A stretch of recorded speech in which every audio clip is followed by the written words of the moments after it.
नमस्कार मंडळी, तुमचं स्वागत आहे माझ्या चॅनलवर. मी सविता. तर आज बघा मी काय बनवत आहे. तर मी आज बनवणार आहे लसुणी मेथी. कारण काय आहे माहिती आहे का, म्हणजे 80% लोकांना मेथीची भाजी खूप आवडते. जवळजवळ सगळ्यांना खूप आवडते आणि काही माझ्यासारखे पण आहे की त्यांना रोज आवडेल. म्हणजे मला आहे ना, रोज दिली ना, कशी पण बनवा साधी सिंपल, तरी मी रोज खाईल. म्हणजे एवढी मला आवडते ना. असे माझ्यासारखे पण खूप जण आहेत. पण जेवढी मला आवडते ना, तेवढी माझ्या मिस्टरांना अजिबात मेथी आवडत नाही. ते कधीच मेथी खात नाही, खरं सांगते. पण आहे ना, आता बघा आपल्याला पण सारखं सारखं कंटाळा येतो ना, 2-2 3-3 भाज्या बनवायला सारखं किचनमध्ये.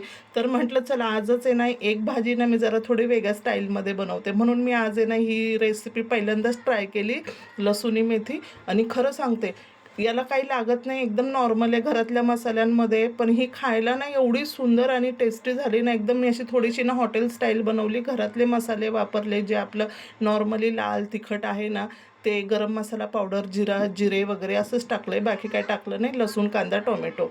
तर बघा ही भाजी एवढी टेस्टी झाली. आणि एवढी केल्यानंतर बघा किती मेहनतच लागते की नाही आपल्याला. एवढी करून पण मिस्टर खायला तयार नाही. त्यांना म्हटलं अहो प्लीज ट्राय करा ना, मी किती मेहनतीने बनवली आहे.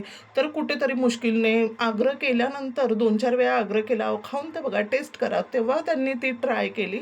एक घास खाल्ला, त्यांना एवढी आवडली ही भाजी ना. म्हणजे रोज ते 2 चपात्या खातात, पण आज ह्या भाजीबरोबर त्यांनी नक्की म्हणजे 3 चपात्या तरी त्यांनी खाल्ल्यात.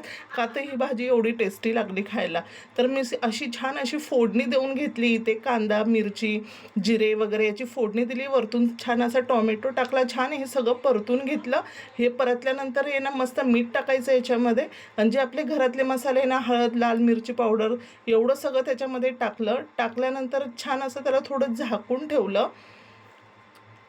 आणि झाकल्यानंतर आहे ना, थोडंसं तेल सुटेपर्यंत झाकायचं. हे सगळे मसाले टाकल्यानंतर आपले शेंगदाणे, डाळ्या, हे पण मी वरतून वाटून टाकलंय, तीळ वगैरे. आणि असं झाकून चांगलं तेल सुटून दिलं. तेल सुटल्यानंतर ही आपली शिजलेली भाजी मी त्याच्यामध्ये टाकली.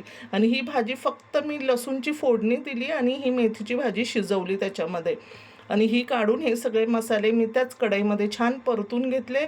आणि असं तेल सुटेपर्यंत सगळं परतून मसाला, वरतून पाणी ॲड केलं त्याच्यामध्ये. आपल्याला जेवढं हवं तेवढं पाणी टाकलं ग्लासभर. आणि छान मंद आचेवर चांगली शिजवून दिली.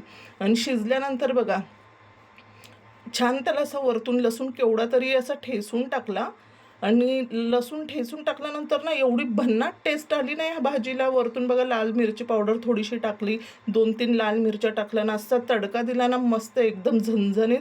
एवढी छान लागली ना, म्हणजे चपातीसोबत, भाकरीसोबत, भातासोबत ही भाजी खरंच खूप छान लागली. आणि तुम्हाला जर व्हिडिओ आवडला असेल, रेसिपी आवडली असेल, तर सबस्क्राईब करा आणि लाईक करा. चला मग बाय.